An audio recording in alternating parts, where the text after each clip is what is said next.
Bonjour, je suis heureux de vous retrouver pour cette dernière vidéo du e-learning préalable de votre formation. Il s'agit d'une vidéo sur la physiopathologie qui est une nouveauté de l'année 2020 qui va me permettre de gagner un petit peu de temps sur la présentation et qui permettra également pour vous de suivre plus aisément la partie sur toute la pathologie qui est une partie va être assez riche. Enfin, nous allons évoquer beaucoup plus en détail les instabilités sur lesquelles je passe assez vite en présentiel parce que le thème de cette formation, c'est l'épaule gelée et l'épaule tendineuse. Donc nous voici partis pour quelques éléments de physiopathologie qui devraient vous faciliter la tâche. En guise d'introduction, ce qu'il faut savoir, c'est que les paradigmes de prise en charge de l'épaule ont nettement changé ces dernières années, en France notamment. Il y a eu une modification dans l'examen clinique, dans la prise en charge. Il y a également eu des modifications dans ce qu'on connaît de la douleur, ce qui va avoir eu des changements notamment au niveau de la physiopathologie, nous allons le voir. Et enfin, la grosse nouveauté de ces 10 dernières années, peut-être un petit peu plus, c'est le continuum neurotendineux de Cook et Pernam que nous allons évoquer dans cette pression.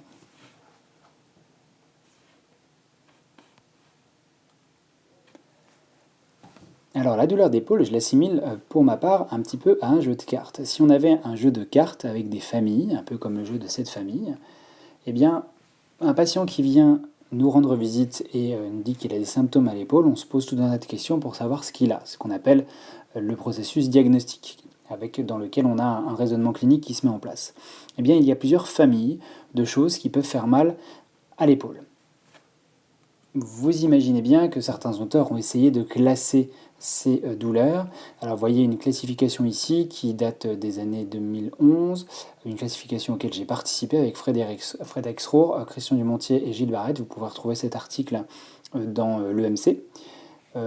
Dans cette classification, nous avons voulu ranger les problèmes pathologiques, diagnostiques, en fonction de deux éléments cliniques, la douleur et la mobilité. Et donc on voit apparaître des épaules douloureuses souples, des épaules douloureuses raides, des épaules instables et ou douloureuses, des épaules neurologiques et enfin les exclusions.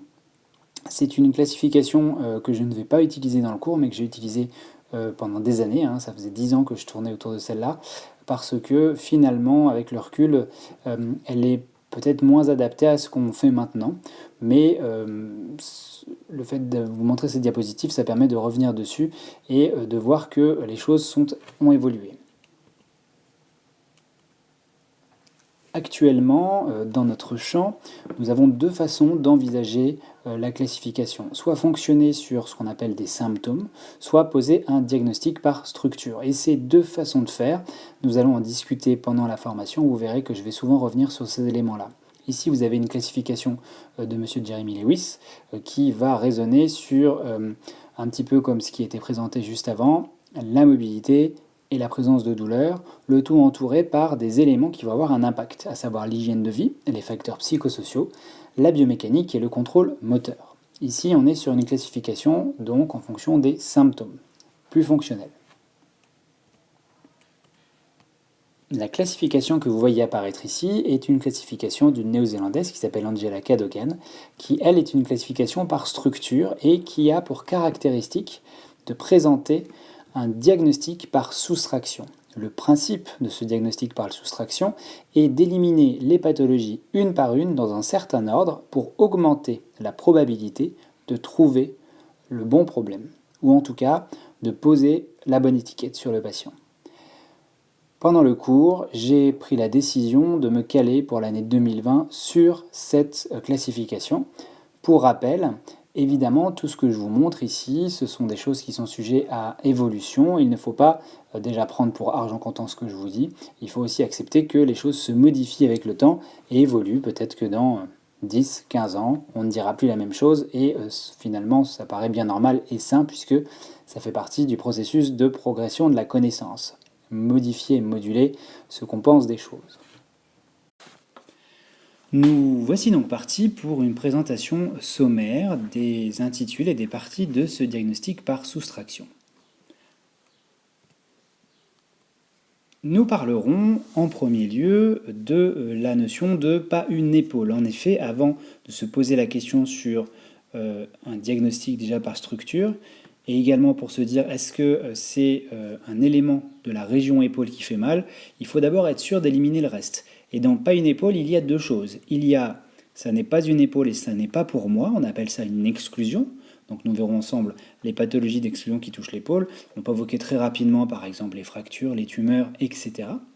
Et le deuxième élément, ça n'est pas une épaule, mais c'est pour moi. Et dans ce cas-là, c'est souvent, très souvent, le rachis cervical qui va déclencher des douleurs référées au niveau de l'épaule, des douleurs projetées. C'est-à-dire que votre patient se plaint d'une symptomatologie, par exemple, sur le moignon d'épaule, et qui a une origine cervicale. Ça, c'est la première étape.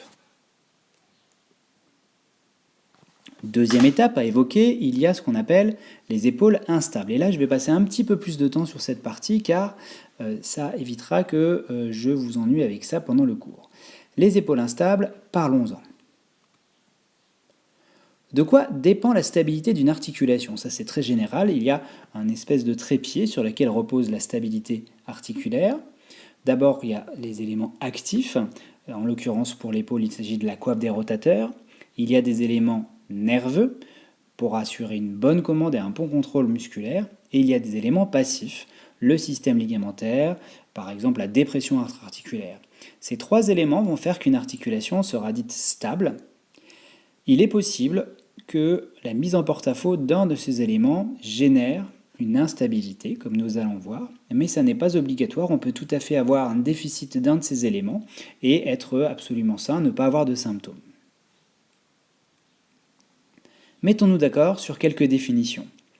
La laxité, quand je vous parlerai de laxité, c'est la possibilité pour une articulation d'effectuer des mouvements soit d'une amplitude anormale, soit n'existant pas à l'état naturel. Une laxité peut être soit constitutionnelle, comme des maladies comme Marfan-Weller dans l'os par exemple, soit acquise par luxation par exemple.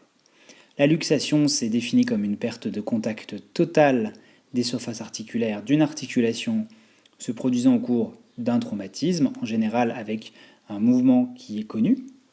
Et une subluxation, c'est une perte partielle de contact dans l'articulation gléno-humérale. Du coup, l'instabilité dans tout ça, qu'est-ce que c'est? La mobilité articulaire exagérée par rapport à une perte d'amplitude articulaire. Il s'agit, souvent on le voit comme un excès de mobilité, mais c'est plutôt une incapacité à maintenir la tête humérale dans la fosse glénoïde. La différence entre une laxité et une instabilité, c'est que la laxité, c'est un excès de mouvement non pathologique, qui ne génère pas de douleur ou de troubles fonctionnels, alors que l'instabilité va générer des douleurs et des symptômes. Au niveau du rachis, par exemple, Panjabi explique que c'est une diminution de la capacité de stabilisation à maintenir une position de neutralité dans les limites physiologiques, et entraînant bien sûr douleur et troubles fonctionnels. Donc l'instabilité, c'est la représentation pathologique d'une anomalie de la gestion du mouvement. Vous retrouvez sur ce schéma la classification de Stanmore qui va présenter de manière assez ludique les trois types d'instabilité connus actuellement. Une instabilité de type 1, qu'on va appeler aussi instabilité traumatique, peut se retrouver sous l'acronyme TUBS. Une instabilité de type 2 atraumatique qui va s'appeler IMBRI. Et une instabilité de type 3, on appellera ça une instabilité sur pattern musculaire. Dans cette diapositive, vous voyez les caractéristiques classiques des différentes instabilités. Le type 1 qu'on appelle traumatique et structurel, nous sommes sur un patient qui a eu un mécanisme traumatique qui a généré cette instabilité, en général associée à des luxations. On va avoir une lésion de l'articulation, du matériel labral, avec souvent des pertes osseuses glénoïdiennes, des fractures, l'atteinte de Hill-Sachs par exemple. Un schéma musculaire qui sera normal, pas d'altération du schéma musculaire, et une prise en charge qui est généralement chirurgicale, de plus en plus. Le type 2, on appelle ça l'instabilité atraumatique. On va être chez un patient qui a quelques déficiences capsulo-labrales. Il va présenter également des dysplasies osseuses, par exemple. On est sur un schéma type hyperlaxité, avec un schéma musculaire qui, lui, sera normal. La rééducation et la chirurgie sont possibles. En général, on va privilégier la rééducation, évidemment. Et le type 3, on est sur un patient qui est instable avec une altération de son schéma musculaire. Il a une anomalie de contrôle. Nous n'avons donc pas d'atteinte structurelle, pas de laxité capsulaire, et on a un problème d'activation, de recrutement musculaire, si vous voulez. Évidemment, dans ce cas-là, il ne faut pas de chirurgie puisqu'on n'a pas de problème organique. Je vais évoquer un petit peu rapidement les luxations d'épaule pour vous rappeler que l'incidence de ces luxations d'épaule, c'est 1 à 2% de la population, 11% des traumatismes de l'épaule. Ça va toucher plus les jeunes et la récupération peut se faire soit vers la guérison, soit vers l'instabilité, comme nous l'avons vu, traumatique. En général, l'immense majorité des cas, les luxations sont antérieures, traumatiques, avec des mécanismes d'abduction-rotation latérale ou des poussées directes postéro-antérieures.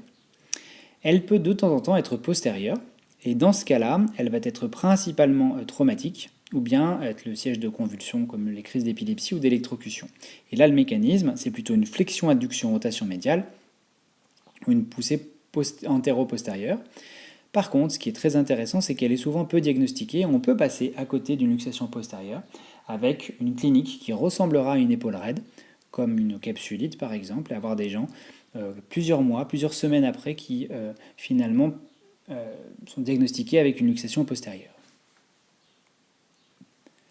Les luxations sont associées à des lésions, notamment les luxations antérieures, qui vont présenter des lésions osseuses quasi systématiques dans l'immense majorité des cas pour les lésions de Bankart avec des atteintes ligamentaires et des fractures. On a d'autres problèmes comme la fracture de Hill-Sachs par exemple ou les fractures des tubercules qui vont générer plus de chances d'avoir une instabilité post-traumatisme et des atteintes évidemment d'une apraxia de l'artère axillaire. Si nous parlons des récidives, il faut savoir que 50% des patients atteints de luxation récurrente ont moins de 30 ans. Donc ça touche vraiment les jeunes. Le principal facteur de risque, c'est d'être un homme et d'avoir une association avec être jeune. Le taux de récidive est en général compris de 17 à 95%. Alors pourquoi il y a un écart si grand? Ça dépend des études et ça dépend de ce qu'on appelle la récidive. Et la récurrence est plus commune dans les 1 à 2 ans après l'incident initial. La chirurgie est nécessaire dans plus de 30% des cas. Dans le cas d'un retour à un sport de collision ou de contact, 86 à 94% de récurrence et 55% des patients atteints avant 40 ans montrent des signes d'ostéoarthrose à 25 ans de suivi. Donc ça peut avoir un impact quand même sur l'usure cartilagineuse. Si on parle des instabilités atraumatiques, on va considérer ici que le premier épisode d'instabilité ou de la subluxation se fait sans traumatisme, donc on va être sur des gens par exemple qui présentent une laxité, un problème congénital comme je l'ai évoqué, et ça peut également apparaître pour des causes acquises, c'est-à-dire qu'à force de répéter des micro-traumatismes, comme par exemple ces personnes qui passent leur temps à se faire sauter les épaules, faire sauter les articulations, on peut parvenir à une instabilité. Enfin, pour finir, l'instabilité sur pattern musculaire, qu'est-ce que ça signifie? Eh bien, on parle d'anomalie du contrôle moteur. Pour rappel, le contrôle moteur, c'est la capacité à équilibrer la rigidité et la mobilité pour réaliser des tâches des mouvements. Par exemple, pour courir, on a besoin de combiner une stabilité rachidienne et une mobilité des membres. En ce qui concerne l'épaule, on est sur un constat clinique. C'est un diagnostic clinique caractérisé par une altération du schéma moteur qui survient en l'absence de tout traumatisme, en l'absence de lésions structurelles. C'est-à-dire qu'il n'y a pas d'atteinte ligamentaire, osseuse, etc. Ça peut être couplé au type 2 et 1, et ce qu'on ne sait pas, c'est si on est sur une conséquence ou une cause, dans le type 1 et 2, d'un type 3. Les anomalies retrouvées, ça va être une dominance des muscles de force, une altération de la cocontraction de coiffe et une instabilité volontaire ou involontaire. Après avoir évoqué les exclusions, les douleurs référées, c'était le premier groupe, pas une épaule. Après avoir évoqué l'épaule instable, on continue notre excursion sur les différents diagnostics et on va parler de l'épaule raide. Une épaule raide et douloureuse. Qu'est-ce que c'est qu'une épaule raide? Et alors là, les auteurs ne sont pas toujours d'accord. Une définition relativement acceptée, c'est celle d'Armstrong, en 2015, qui dit que c'est une restriction active et passive de l'amplitude, habituellement dans toutes les directions, sans que cela soit forcément restreint dans les mêmes proportions. Cliniquement, on va retrouver une limitation des amplitudes actives et surtout passives. Comme je l'ai dit, il n'y a pas de consensus sur ces restrictions. On peut nommer deux façons de voir les choses. Soit on réfléchit en termes de degrés. Par exemple, quand on dit que quelqu'un est limité à moins de 90 degrés de flexion, moins de 30 degrés de rotation externe, qui n'est pas capable de mettre la main dans le dos au-dessus du sacrum. C'est une façon de voir une épaule raide. On peut aussi le voir en comparant par rapport au côté sain, c'est-à-dire côté non pathologique, non de consultation, et dans ce cas-là, on considérera qu'il faut qu'il y ait moins de 50% de la mobilité comparée au côté contralatéral. Les causes d'une épaule raide, elles sont multiples, intra-articulaires, capsulaires, extra-articulaires et neurologiques. Une autre façon de voir les choses, c'est de parler en cause primaire ou secondaire. En effet, on peut considérer aujourd'hui en termes de consensus qu'une épaule raide primaire, ça va s'appeler une épaule gelée, anciennement appelée une capsulite rétractile. C'est ce que nous allons voir, ça veut dire que c'est idiopathique, on a une raideur qui apparaît avec une cause qui n'est pas connue, tout du moins de prime abord. Alors qu'une épaule raide secondaire sera forcément en lien avec quelque chose de connu. Et pour cette épaule secondaire, là encore, ça n'est pas simple, les auteurs ne sont pas d'accord. Certains, comme ce consensus Isakos, vont dire par exemple qu'on est sur des causes comme celles que j'ai présentées juste avant, intra-articulaire, capsulaire et extra-articulaire neurologique. Et il y a un autre consensus concernant ces épaules secondaires, dans lequel on va mettre d'un côté les pathologies systémiques, comme les diabètes, l'hyperthyroïdie, etc., les pathologies extrinsèques, comme les cardiopathies, les radiculopathies cervicales, et des pathologies dites intrinsèques avec un problème dans l'épaule elle-même, donc les tendinopathies, les calcifications, etc. Donc vous voyez que définir une épaule raide cliniquement, on n'est pas d'accord, et pour la classer également. Nous évoquerons ensemble, en cours, l'épaule gelée, aussi appelée capsulite rétractile dans un ancien temps, si je puis dire, et l'ostéoarthrose de glenohuméral.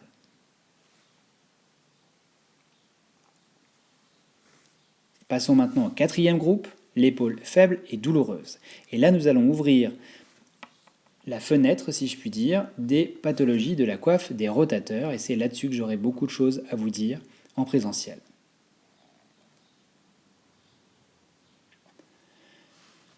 Qu'est-ce que c'est qu'une douleur sous-acromiale ? Aujourd'hui, une douleur sous-acromiale, ça veut dire quoi ? Ça veut dire qu'un élément sous l'acromion provoque une douleur. Cette famille comprend des douleurs en provenance de la bourse séreuse, bursite ou épaississement, des douleurs en provenance des tendons, et on parlera de tendinopathie avec différents stades que je vais vous évoquer rapidement après. On pourra également parler de calcification tendineuse, et on va également mettre dedans les ruptures de coiffe, atraumatiques ou traumatiques, partielles ou totales. Cet ensemble de pathologies, on va mettre tout ça dans la même boîte et on va appeler ça douleur sous-acromiale. Mais revenons un petit peu en arrière, au siècle dernier, n'est-ce pas, il y avait monsieur qui s'appelle Nier qui a proposé une première classification en stade d'évolution des problèmes d'épaule. Il expliquait qu'on avait un stade 1 dans lequel on avait une bursite, qui apparaissait plutôt chez le sujet jeune, un stade 2 dans lequel on avait une atteinte tendineuse, on parlait de tendinite, mais réversible, et un stade 3, au-delà de 40 ans, on avait une rupture qui se mettait en place. Aujourd'hui, cette classification n'est plus tellement utilisée parce qu'elle a été remaniée et qu'il y avait quelques inexactitudes. Ça date des années 70. L'hypothèse de Nier, c'était de dire il y a des conflits dans l'épaule, c'est-à-dire la rencontre de deux pièces osseuses qui vont générer une usure précoce ou tout du moins une inflammation du tissu mou, et c'est cela qui va faire mal. Si on considère la patho-étiologie de cette coiffe des rotateurs, on peut considérer qu'il y a des facteurs extrinsèques et intrinsèques qui vont expliquer pourquoi cette usure qui va se produire avec le temps est presque irréversible et irrémédiable, mais elle n'engendrera pas forcément de douleur. C'est ce que nous verrons ensemble.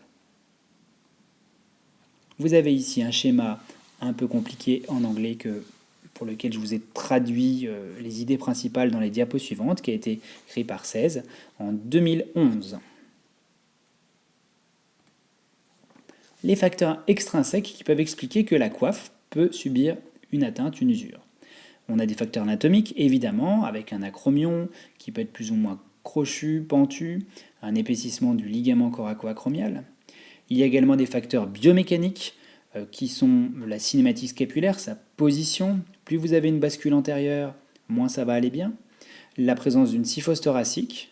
Une syphose thoracique va augmenter d'ailleurs la bascule, donc le risque de facteur extrinsèque, et également une cinématique humérale avec la notion de décentrage, d'excentration et rétraction des éléments capsulaires postérieurs. L'ensemble de ces facteurs-là, facteurs extrinsèques, dans les années 70-80, on pensait que c'était les premiers facteurs pour expliquer l'usure. Aujourd'hui, on sait que ça n'est pas le cas. Ces facteurs représentent finalement peu d'éléments suffisants pour expliquer que la coiffe va être victime d'usure. Il faut plutôt regarder vers les facteurs intrinsèques, qui sont des facteurs de dégénérescence dus à l'âge, avec une augmentation du risque d'apoptose, et des problèmes de vascularisation. C'est ces principaux facteurs qui expliqueraient pourquoi notre coiffe des rotateurs, avec le temps, va subir une usure, une atteinte. Après la cinquantaine, 55% de rupture complète dans certaines populations. Et chez les sportifs, par exemple, jusqu'à 96% d'atteinte de lésions à l'imagerie. Ce qu'il faut bien comprendre ici, c'est que ce n'est pas parce qu'on a un problème d'imagerie qu'on aura des symptômes. Nous évoquerons en cours en détail du coup ce modèle d'atteinte tendineuse qui date de 2009, qui est le modèle de Cook et Burnham, dans lequel on va parler non plus de tendinite mais de tendinopathie, avec 3 stades: un tendon irritable, dans lequel on va avoir une tendinopathie réactive, un gonflement tendineux non inflammatoire, une tendinopathie mécanique, avec un échec de réparation, et enfin un tendon dégénératif. Ces différents stades sont schématisés sur ce dessin qui maintenant commence à être très connu, je vous l'expliquerai en présentiel. Ce qu'il faut comprendre, c'est que lorsqu'on a un tendon normal et qu'on descend vers le bas de l'image, on évolue vers ce qu'on appelle le stade dégénératif. Plus vous vous rapprochez du bas, moins vous avez de chances de récupérer une structure normale. Mais ça n'est pas tellement grave, parce qu'on peut très bien vivre fonctionnellement avec un tendon dégénéré ou une rupture tendineuse. Inversement, la partie au-dessus du tendon normal, c'est un tendon qui est déchargé, pour lequel on a un risque de rentrer dans la pathologie par le petit trajet à gauche, s'il n'est pas suffisamment résilient, résistant. Comment faire pour améliorer son tendon normal, le rendre plus fort? Il faut aller à droite du dessin avec une charge optimale, ce qui va faire que le tendon va s'adapter. Alors aujourd'hui, on ne peut plus parler de tendinite réellement, on ne peut plus identifier les différents tendons à l'examen clinique. Donc, qu'est-ce qu'on doit dire? Il y a un consensus aujourd'hui pour parler de syndrome douloureux sous-acromial ou de douleur liée à la coiffe des rotateurs et utiliser ce mot générique pour mettre dedans les bourses séreuses, les tendinopathies, les ruptures. Donc, nous parlerons de douleur liée à la coiffe des rotateurs.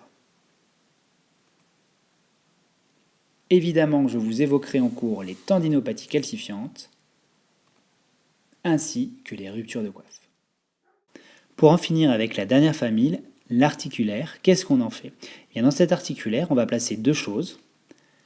Les problèmes gléno-huméraux, et je reviendrai pour vous parler un tout petit peu de la notion de décentrage gléno-huméral, et on verra pourquoi c'est très critiquable actuellement de parler de décentrage, à proprement parler. Et on évoquera évidemment les douleurs d'origine acromioclaviculaire qui peuvent se traduire soit par des pertes de glissement dans les derniers degrés, soit par des atteintes de type instable ou des ostéolyses, des usures. Enfin, nous évoquerons très rapidement en cours la scapulothoracique. Je vous remercie d'avoir écouté jusqu'au bout. J'espère que cette e-learning pré-formation vous aura intéressé et vous aura donné envie d'aller plus loin. Je vous dis à très vite pour le présentiel.